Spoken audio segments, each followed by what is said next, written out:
Thank you very much. As you're all enjoying your lunch, I am going to introduce the main course, if I may. I want to say thank you to the ABA for allowing the George Washington University Law School to host you today at this important conference. If you know anything about our background and our commitment, we are thrilled that you brought your conversation about people-centered justice here to Foggy Bottom with us. So I am charged, because I'm Dayna Bowen Matthew, Dean of the GW Law School, and my pronouns are she, her, and hers, with saying a few words of welcome and introduction. My colleague, Alan Morrison, wrote something down for me to say in the hopes that I would stick to that. I'm sure he knows that's a futile hope. So I'll stay as long as I can. I'm truly very excited, and perhaps that will show through. We are honored to be hosting the American Bar Association's Rule of Law Initiative program with so many distinguished guests. I don't have time to name them all, and I would forget some if I did.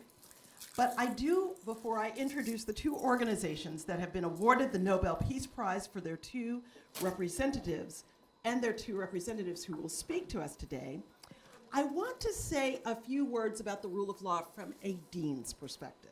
And I'll betray that it's from this dean's perspective. As a law school, we honor the rule of law, but I fear that we take it for granted at the same time that we, Alan, here's where I'm going off script, make too much of it. The result is that we do not often think much about how we should incorporate the rule of law into how we teach, into how we write, into how we provide services to our countries, our communities, and to the world. One of the reasons that we are so pleased to host this conversation is that we have an opportunity here at GW Law to explore those things today and throughout our curriculum. Now, the concept of the rule of law, of course, is a lofty one, and as a leader of a law school and as a faculty that has overwhelmingly committed itself to building here a community where diversity thrives, the tension between the rule of law and diversity and a people-centered justice is one that's very present on my mind. I think often of how to teach the rule of law and the values that it represents. Now, in its most positive light, and here I'm going to quote one of my colleagues, Russell Pierce, at the Fordham Law School. He leads the Lewis Stein Center for Law and Ethics. The dominant conception of the rule of law implies that the quality of lawyering and the quality of justice that an individual receives does not depend at all on the group identity of the individual, the lawyer, or the judge. We think that the rule of law protects us in an adversarial system that posits that the clash of opposing views before a neutral fact finder, as if there were such a thing, is the best way to ascertain the truth, as if there were such a thing. All parties must receive equal representation. Neither lawyers nor judges bring their identity to bear on the representation. This is why we rely upon, we say, the rule of law. That means my role as a dean should have no bearing. My background as a kid from the South Bronx should have no bearing. The fact that my parents were poor and between them wrote and worked 6 jobs in order to make sure that I could stand before you should have no bearing, because the rule of law. It protects against my skin color, my gender, my expression of sexual orientation, my religion, my socioeconomic status, my political viewpoints. The rule of law protects me against bias in all of these ways, or does it? For our conceptualization of justice to work, we must assume what Russell Pierce calls a bleached out rule of law. We must assume a colorblind rule of law. And I just ask, as you think about a people-centered justice today, Alan, I'm getting back to your remarks very quickly, almost there. Ask yourself, is this colorblind rule of law responsible for the fact that in the United States, 29,500,000 attorneys, of which 76% are white, 7.7% are Latino, 6.3% are Asian, and though African Americans make up more than 13% of the population, only 5% are black. There are other concrete examples to consider globally, and that's what we'll get to do today. I'm thrilled that we are privileged to see this tension between the rule of law and a people-centered justice concretely today.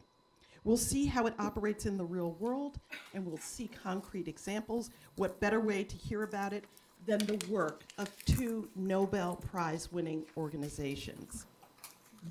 Their honorees are represented here and will describe the work of their organizations and what they do under trying conditions. First, from Russia, we have Memorial, which was founded in the former Soviet Union in 1987. Its initiators included 1975 Nobel Prize laureate Andrei Sakharov and human rights defender Svetlana Ganushkina. And maybe I did that close to right, yeah? Thank you. I worked hard on it.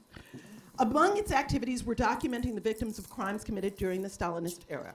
Then, during the Chechen Wars, from 1994 to 96 and 99 through 2009, it gathered information on abuses and war crimes committed against civilian populations by Russian and pro-Russian forces. In 2016, Russian authorities declared Memorial to be a foreign agent, and in 2021, the Russian Supreme Court ruled that Memorial was to be liquidated because it had defended the rights of persons who allegedly had ties to terrorist organizations.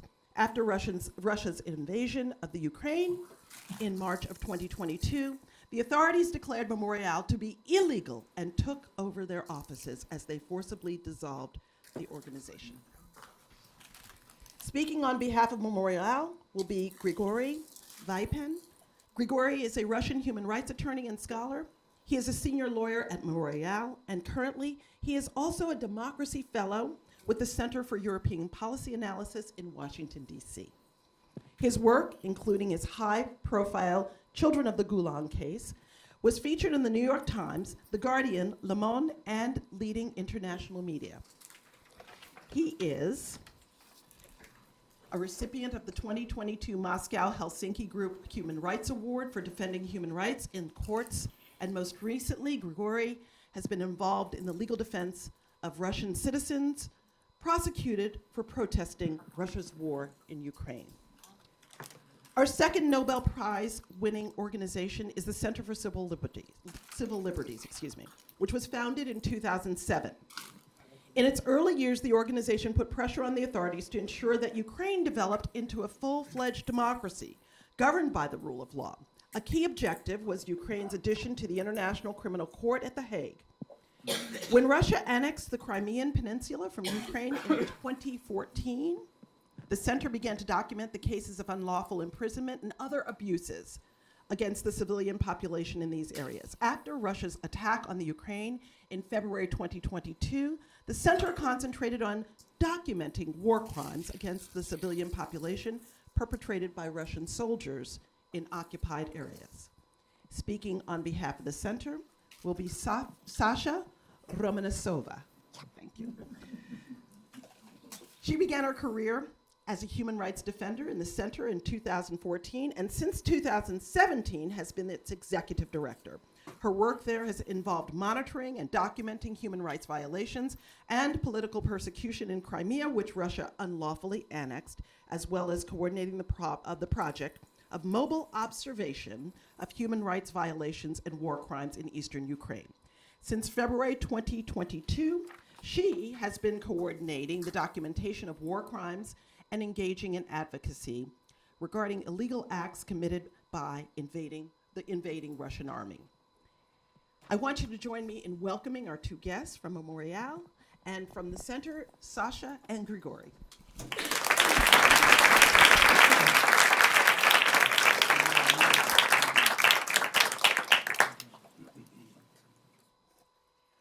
Okay, so I will be first. I just want to start our presentation.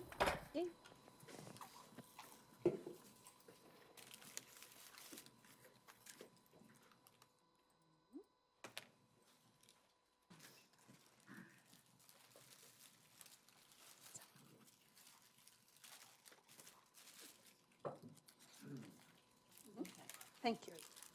Thank you. So first of all, I'm not a lawyer, sorry. That's why now I will represent exactly people who need justice, and most of lawyers providing it for me and people like me. So I'm Executive Director, Center for Civil Liberties, and we have really deep tradition to collaborate with our partners from Russia Federation, from Belarus, and other formal state of Soviet Union, and our partners from Eastern Europe, same. Today, I want to speak about one of the part of our work. It's exactly documented war crimes, and started from youth. I hope all of you know about that, but war started not 2022. War started from 2014 when Russia Federation exactly occupied 2 parts of Ukraine, and that was 12% of our territory. So, and that means not only territory, that means near of 4 million people who live in this territory and who started suffering from war crimes from 2014. What kind of crimes I speak about? I speak about, for example, recruiting people to Russian army from Crimea and send them fight against the Ukrainians at the Donbass. I speak about torturing, kidnapping, illegal detaining, and exactly one of the case which now more louder, it's a case of deportation of children. So Ukraine don't have any information about orphan children from occupied Donbass from 2017. That's why when somebody trying to find the concrete numbers, we have a problem with that, because our citizens, small citizens who exactly have all the rights because they are citizens of Ukraine, we don't have even numbers of them. So, 446 days after invasion. Invasion, it's a new level of our war, but that means that all the previous war crimes which usually commit at the territory of Donbass, so they spread it for whole occupied territory. And now we speak about this way, looking. That's happened with the villages, cities. One of them, exactly, it's a cities which 500,000 people live. Like, for example, Kherson, or like, for example, I don't know, Melitopol, and all other. Maybe some of you heard about Bucha. So it's 600 people was found at a massive grave. And every day now, Bucha happened at other cities and villages which occupied still. So what we are doing, we decided that all the territory which now occupied, and after this Russian forces was kicked out from there, it's a huge field for our work. Because, and we will speak about, mostly Grigory will speak about, because before we don't have this experience, so global justice against the people who decide that it's good decision exactly started a war and kept 1/3 territory of neighborhoods, it means that we need to document it all what happened there. We made the decision at Kiev, 24th of February, exactly we stayed there, all the period when even we don't know what will happen next day. We don't know exactly. I banned it at Russia Federation and Belarus from 2017. At that moment, I stay in the Kiev because I know that human rights defenders, it's a people who was prepared for this fighting. It's a people who need to bring justice even if it will be dangerous for our life, but we need to protect exactly information which after have a possibility to give the people a justice. Because if you don't have a justice, you repeat it. If you don't have a justice after Soviet Union, where 1 million people was killed or sent it to Gulag, Putin will put the examples like a good model of economic and great manager Stalin, and he's pronounced now. That's why we decided create an initiative which called Tribunal for Putin. And when we speak about Putin, we don't speak about concrete one person. We speak about whole the authority of Russia Federation, which exactly use their power, use the tax paying, use their people to involve them of aggressive war, which exactly don't have any interest from Russian population. So now, founders, it's Kharkiv Human Rights Group, it's Ukrainian Helsinki Union, and Center for Civil Liberties, and exactly our members, more than 30 organizations around the whole the territory of Ukraine. So it's give us a possibility exactly united, not only professional lawyers, not only professional judges, but just simple people who ask us, you do that last 8 years, how we can document war crimes? So it's not first place where the Russian Federation commit by their army exactly war crimes. Before that was Syria, Mali, Georgia, Moldova, Chechnya. And we don't know about that only because Ukraine have internet. Sometimes exactly people in Ukraine don't have a fresh water, but have internet. Because each grandma and granddad in each village have a smartphone. So that's why now you have a reality show which called War at Ukraine, and you see what happened there. So collect all of this and exactly bring to whole the form of justice which we can find in whole the international system of preventing of war. We decided that we will collaborate with International Criminal Court. We started to do that. Our first submission was in 2014 after Maidan. We appeal more than 16,000 cases, violation of war crime, violation of human rights during the Maidan fighting between exactly representative of peaceful demonstration and state.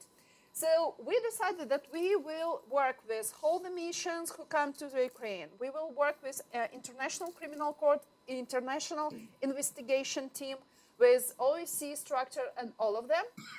Main idea, bring the information about scale of all the war crimes and other international crimes which we find. Here you can see exactly types of crimes which we documented, and you can find this new information at our website, which is called t4pua.org, and there it's a live statistic, 7 different languages, so you can find something comfortable for you.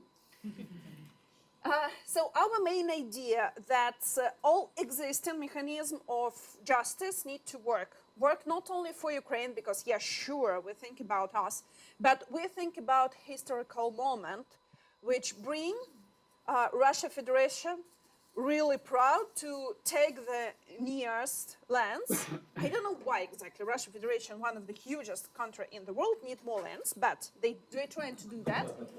So, and that's why main idea that it's happened not only in Ukraine, not only justice for our national courts, but it's need to be happen everywhere, and it's need to be started historical conclusions that like Russia Federation started shrinking space and cut human rights 20 years before. What reaction we had during this time, whole the world? Buy more oil and gas. It's quite not right political decision do that with a country which exactly create vacuum of human rights inside. So result of this, it's always war. That's why when we speak about historical decision, sure, we collaborate with International Criminal Court in different, in really different way, because Ukraine not ratified Rome Statute, you know that, like same like here, but we have a possibility to give opportunity ICC use whole the jurisdiction in our territory. Yeah, I know it's quite difficult to understand, but why exactly not ratify just Rome Statute, but we work for that. And second point, it's exactly work with the new model. It's International Tribunal Against Crimes of Aggression. Last time you can heard about that after Nuremberg and Tokyo. That's all. That was last time when exactly authorities was judged because they make a decision, started aggressive war. That's why whole the history of our conflicts, and now in International Institute of Studying of War speak about 35 conflicts at the whole of the world, and 13 of them more than 10 years going. And still nobody judged because they use their power to start a war. And last one, our main needs, it's exactly prepare our national court system for all the thousands of cases, because here you can find the numbers which only we are documented. Human rights defenders. You know, we have more than 10,000 cases of war crimes before 2022. Just try and guess how much cases about war crimes we have in the court and how much decision about war crimes we have in the Ukrainian courts. Numbers, any guess? 2. 5, 2, like, okay, 0, it's 9. Okay, not so bad. That's why, because our judges, our prosecutor don't know anything about international, exactly justice.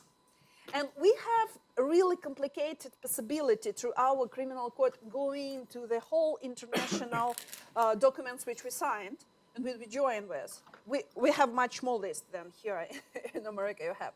We ratified exactly all except Rome Institute.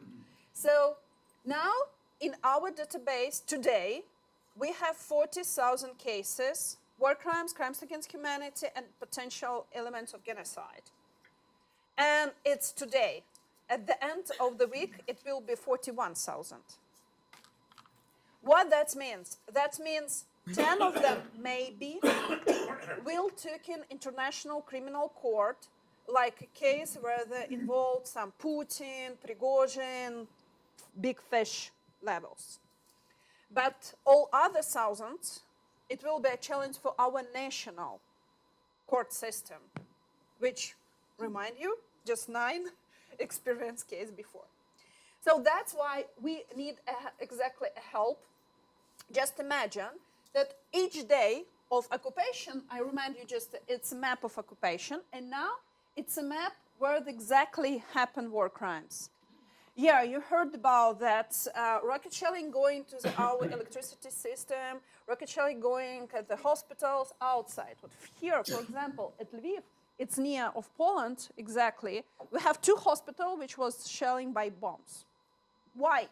Why you exactly need to do that? But it's a rhetoric question. But if you see, biggest number of war crimes happen where the occupation, where the Russian soldiers have personal contacts, if it can be called by contacts, with the population. And every time when we go to field mission, we choose a few villages, we come one, we have some previous open data information about some case of war crimes, crimes against humanity there. We come, because of 2 cases, we have information about them, and we always bring 15. So each person who stayed during the occupation was attacked. Each child who exactly need to sitting without fresh air, without water, without food, at the bomb shelter, and tank staying upper of this bomb shelter, potentially can die. And we have even such really old, exactly we think that it needs to be exist after the 20th centuries. It's old war crime when people die not because someone killed them, because they don't have food, fresh water, fresh air, and medicine which they need. So, and when we speak with Russian soldiers, for your understanding, we have really specific happening for Russian soldiers second time at our captivity. So they was once there, we exchange them, and they come back again. Because in Ukrainian captivity, you exactly can be contacted with your relatives, you have a contact with International Red Cross Committee, so it's not so afraid. Sometimes it's much more better than exactly being the front line from Russia's side.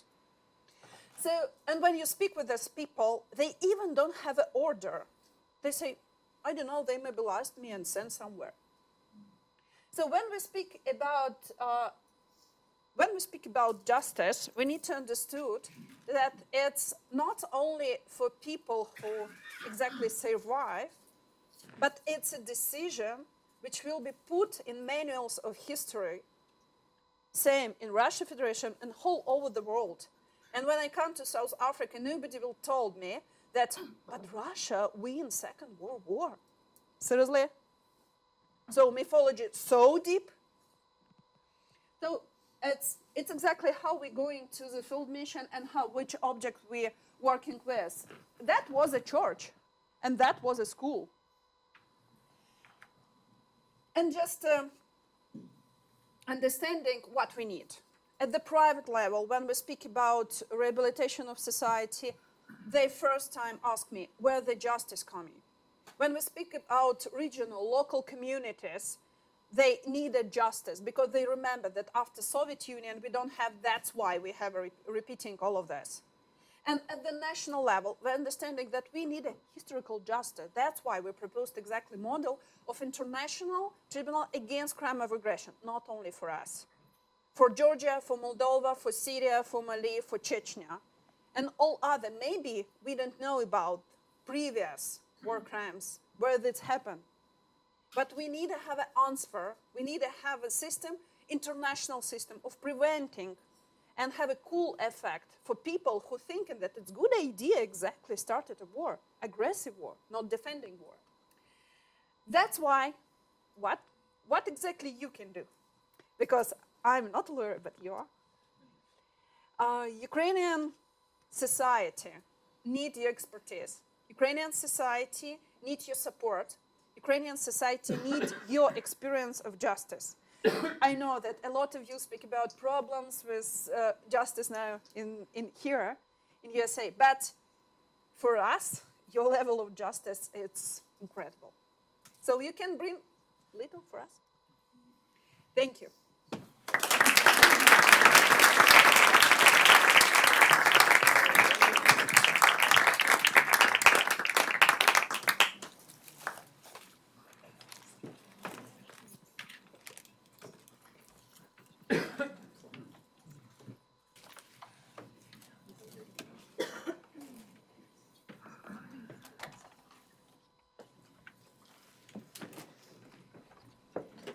Good afternoon. I want to pick up from where Sasha stopped, and I want to step back a little bit from the atrocities of Russia's horrific war of aggression, take a step back and look on what is happening now in Ukraine from a historical perspective. And I would like to put Russia's war in Ukraine into a perspective of the failure of the rule of law in Russia domestically. It's no secret that in the 30 years after the collapse of the Soviet Union, a lot of effort has been put both by the Russian civil society but also by the world into making Russia a rule of law country. Many people sitting in this room have been to Russia many times, have participated in many projects committed to establishing the rule of law in the country. And we must confess that not only did it fail, but it also brought horrific consequences to Russia's neighbors, but also the entire world. We are at the brink of a nuclear disaster any day today. So I think it matters to ask why that happened, why rule of law failed in Russia internally. And I want to rely on Andrei Sakharov's Nobel Peace Prize speech in 1975 that Dean Matthew has referenced. So in 1975, Professor Sakharov's speech started with those words: peace, progress, human rights, those three aims are inextricably linked. One cannot achieve any one of those while ignoring the others. So in the 30 post-Soviet years, many people in Russia have believed, people in Russia, Russian elites, believed that it might be possible to achieve progress without human rights and the rule of law. It might be possible to achieve peace and to sustain peace without the rule of law. So many people believe that we should just focus, we as Russian people, should just focus on economic prosperity and everything will, democracy, human rights will come in due course on its own. But also, more importantly, many people, in fact, most people thought that it doesn't make sense to address the crimes and atrocities of the Soviet totalitarian regime because that might conflict with an idea of peace, that might create tensions within society. So one important factor that I think has contributed to the failure of the rule of law in Russia has been the failure of what we call transitional justice. So we at Memorial have been focusing on transitional justice since Memorial's establishment. And transitional justice means that a country that wants to transition to the rule of law must confront the abuses committed by the previous government.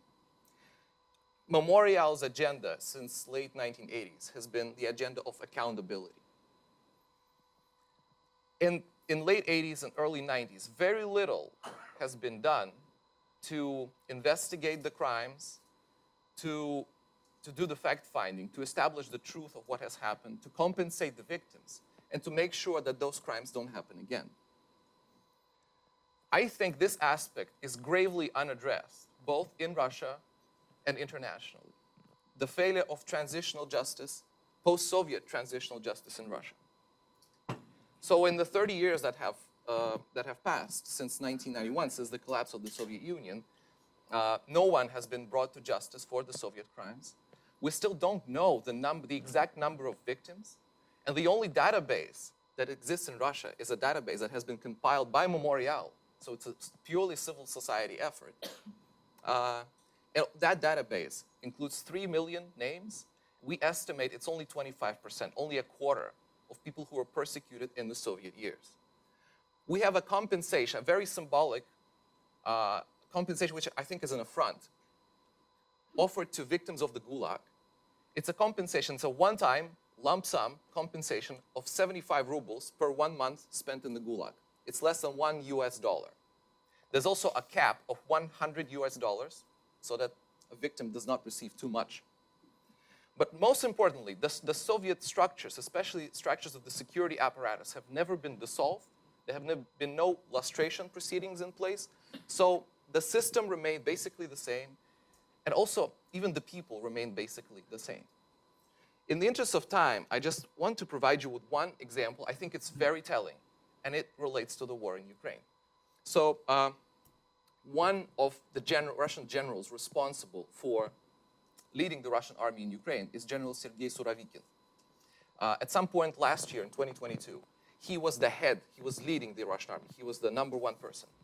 And he was the mastermind of strikes, numerous strikes against Ukrainian energy infrastructure. Something that the United Nations Commission of Inquiry on Ukraine, in its recent report, called a war crime. So very few people, not even in Russia, know how Surovikin's career started. In late 1980s, early 90s, he was a low-level military commander. He was responsible, his battalion was responsible for killing, at his orders, 3 anti-communist protesters in downtown Moscow in the final weeks, months of Soviet rule. There was a putsch, there was an attempted coup d'etat, there were protesters in the street. Surovikin was responsible, his battalion was sent with tanks to disperse protesters, and they killed 3 people. Not only he wasn't brought to justice, he was promoted at the time by then President Boris Yeltsin. That tells you a lot about the attitude of then Russian leadership towards transitional justice. He was promoted because the Russian elite, the Russian leaders at the time believed it would be helpful for societal peace. It would help the country move forward if we just forgive everyone. And Surovikin's case is just one of the latest cases of Soviet abuses. It was 1991. We can think about many more atrocities committed both domestically and internationally since 1917. And no one has been brought to justice for that. And then if we look at Surovikin's career, that's a trajectory full of abuses and full of war crimes. Human Rights Watch report that documents Russian war crimes in Syria mentions Surovikin as one of the person responsible. So we see what Memorial in its recent report has called a chain of impunity. A chain of impunity, a chain of events, a chain of abuses for which no one has been held accountable, set the ground for abuse, for those crimes, for those abuses to reproduce themselves. And not surprisingly, if we look at the 30 post-Soviet years, Memorial, it was only a matter of time before Memorial would become a victim of those abuses itself. Memorial at first was a proponent of transitional justice reforms, but very soon, like it was already mentioned, it was labeled a foreign agent. It was dissolved, although we continue to function as that loose entity, as a human rights group. And Memorial leaders, some of them are now on trial or under investigation for speaking out against Russia's war in Ukraine. One of Memorial leaders, Oleg Karlov, is right now in Moscow. He remains in Russia. He's been protesting, including in Red Square, against Russia's war in Ukraine. And he's now being prosecuted under Russia's most recent laws that effectively prohibit any kind of anti-war speech.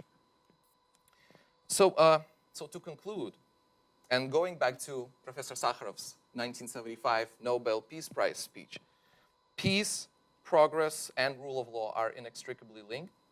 Failure of the rule of law undermines progress, and as we now all see in Ukraine, it undermines peace. For countries that transition to the rule of law, we believe transitional justice must be an integral component of any rule of law reforms. And speaking of Russia and speaking of what we can all do and what you can do, seems like well-intentioned reforms in the 90s in Russia, including those that were aided by people in the West, were destined to fail. That beautiful tree of the rule of law was planted on poor soil.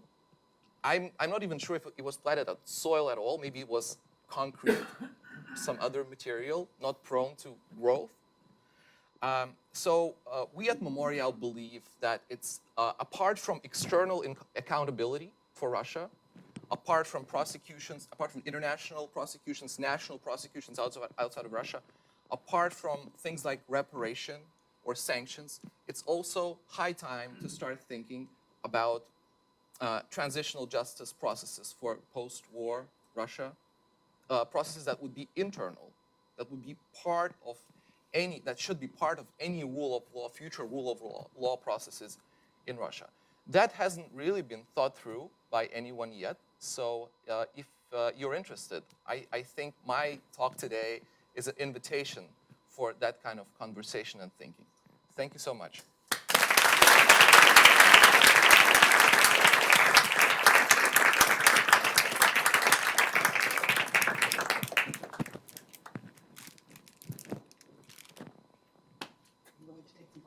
Yeah, we have 10 minutes.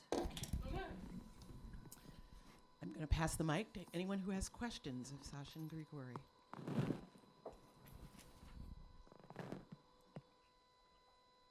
You're going to make me call on you? Good. So, do you now live here and you cannot go back to Russia? Or if you did, would you be arrested? I am now here. I had to leave Russia at the end of 2022. It was my intention to stay for as long as I could, so I didn't leave when the full-scale war started. I didn't leave when the so-called draft started in September 2022. I had to leave at some point because the risks have become too high for Memorial members. Just a few weeks ago, there have been, for example, searches at the homes of a few Memorial associates, and I mentioned some of the prosecutions that are going against Memorial leaders. So it's a high-risk environment. My intention is to contribute as much as I can to the future of my country because I think that would make my country less of a threat to global peace and security. So right now I'm here, you heard that I'm also now here a fellow at SIPA in DC, in addition to my work with Memorial. And so I do both Russia-related human rights work, but also some research on something that I've been talking about. So would you be arrested if you went back to Russia? I don't know.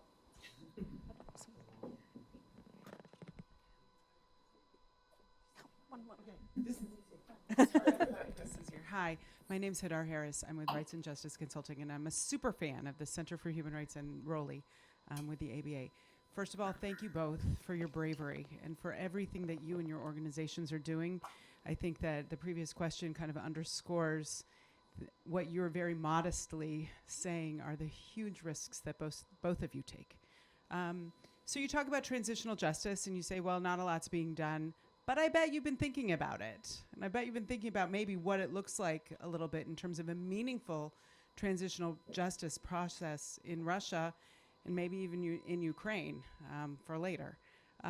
So could you talk a little bit about what you've been thinking about to maybe spark some more ideas for that invitation that you just put out?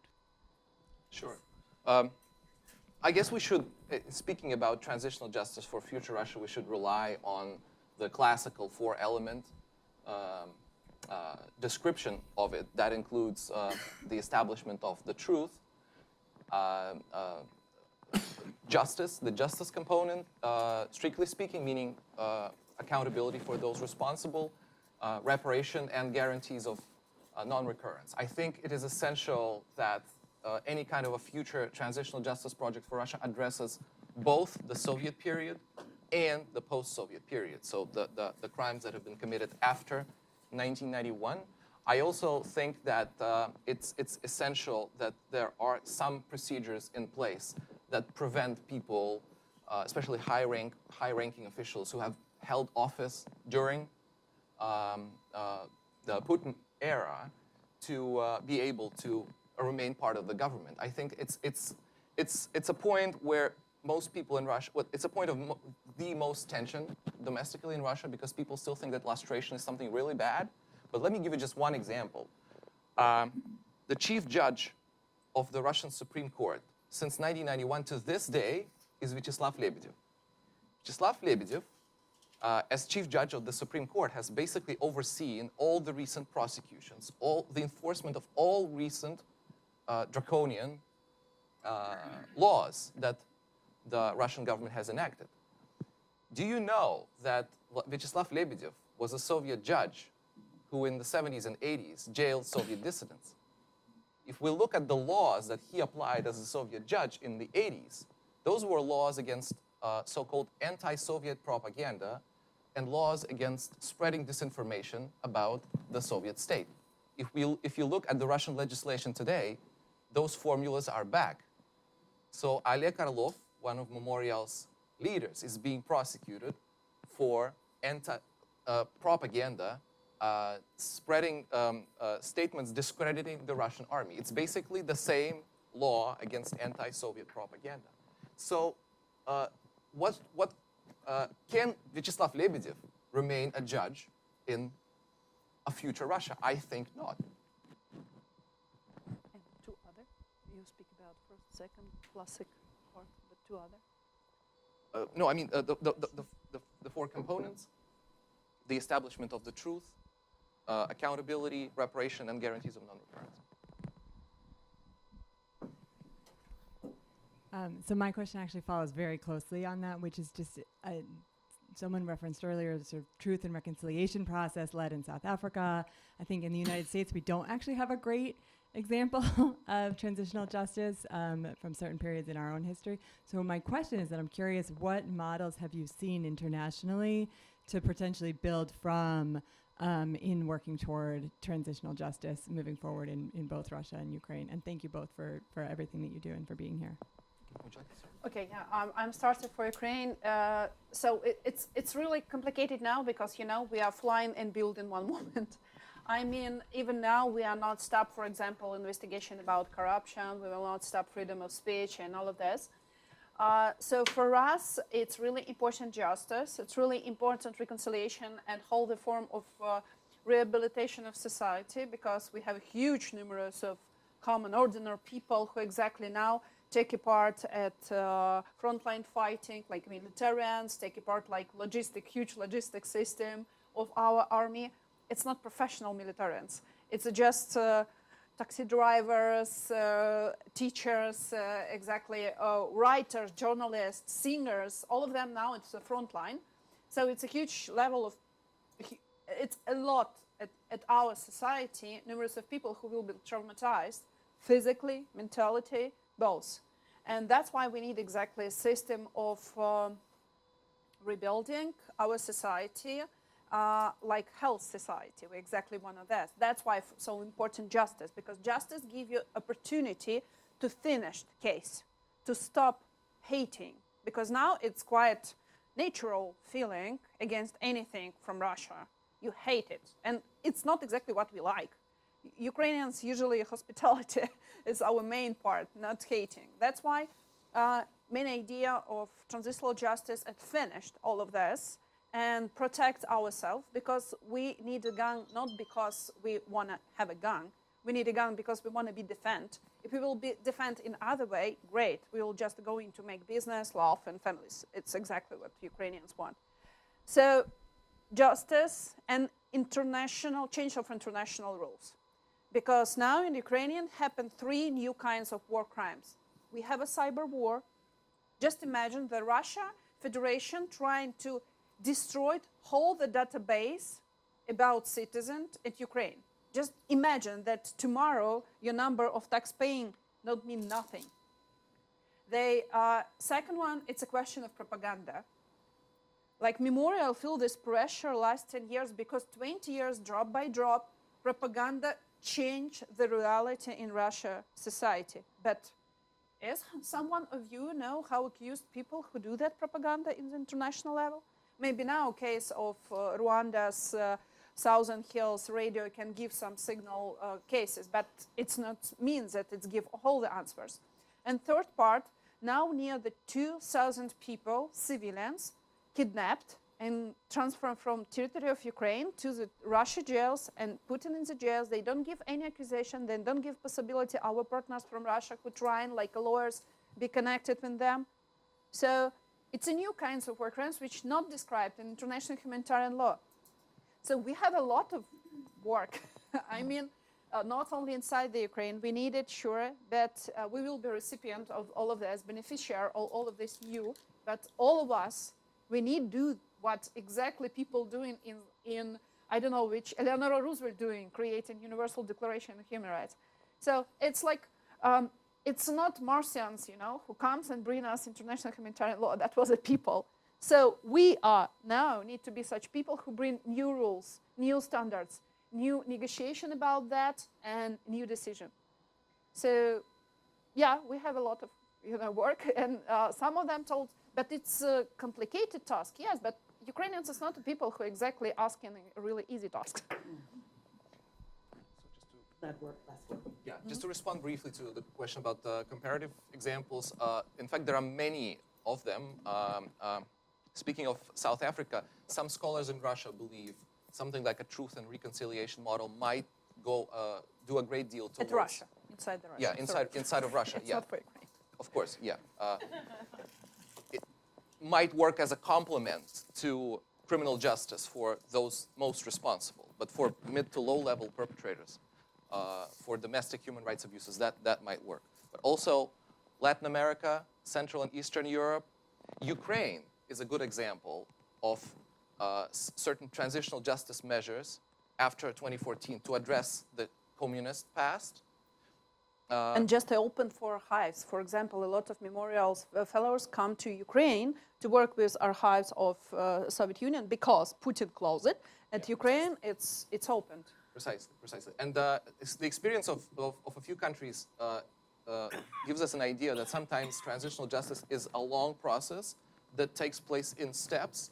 So if we look, for example, at Spain, at first, there was that desire to not talk about the past crimes and the past abuses. But we've seen that the third generation, the generation of grandchildren, pushed for a more decisive transitional justice agenda. And the process of exhumations of the victims that is underway in Spain is a good example of that. We'll have to leave it there. The mark of a great conversation is that you want for more. Would you please join me in thanking Sasha and Grigory?